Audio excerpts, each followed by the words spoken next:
جنگل میں درخت پر بندروں کا خاندان آباد تھا، جن میں چھوٹے اور بڑے سب ہی بندر شامل تھے اور ہنسی خوشی زندگی گزار رہے تھے۔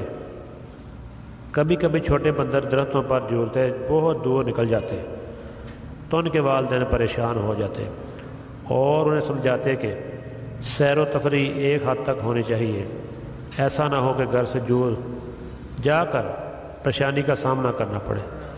والدین کے سامنے تو ننھے بندر ایسے ہاں میں سر ہلاتے جاتے جیسے انہوں نے والدین کی باتوں کو گرو میں باندھ لیا ہو، لیکن کچھ دیر بعد پھر اچھل کودتے کرتے کرتے بہت دور نکل جاتے۔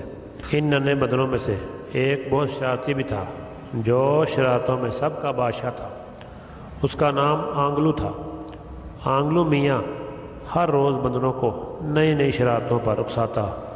وہ ہر بار نئی مصیبت میں پھنس جاتے، لیکن وہ پھر بھی آنگلو کے شاگرد بن چکے تھے اور ان کی ہر بات مانتے تھے۔ ایک دن بادشاہ شیر کے بیٹے شیروں کی شادی تھی اور جنگل کے سب جانور شادی میں گئے ہوئے تھے۔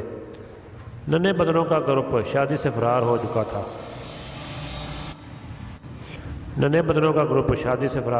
تھا۔ اب ان کا رخ ساتھ والے جنگل کی طرف تھا، جہاں انہوں نے ڈیروں کیلے کے درخت دیکھ رکھے تھے۔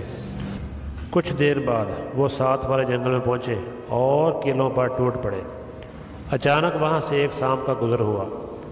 سانپ نے ننھے بندروں کو دیکھا تو ان کی جانب بڑھا۔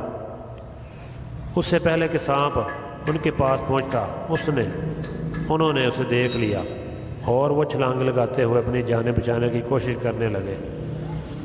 جب وہ کافی دور نکل گئے تو انہوں نے دیکھا کہ سانپ ابھی بھی ان کا پیچھا کر رہا ہے۔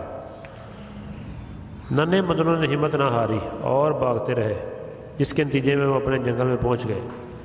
اس روز انہوں نے آئندہ آنگلو میاں کی باتیں ماننے سے توبہ کر لی، اور خود آنگلو میاں نے بھی شرارتوں سے توبہ کر لی، کیونکہ اب وہ جان چکا تھا کہ جو والدین کا کہنا نہیں مانتا ان کے ساتھ ایسا ہی ہوتا ہے۔ سب بندروں نے اپنی جانیں بچ جانے پر خدا کا شکر ادا کیا اور شیرو میاں کی شادی میں پہنچ گئے۔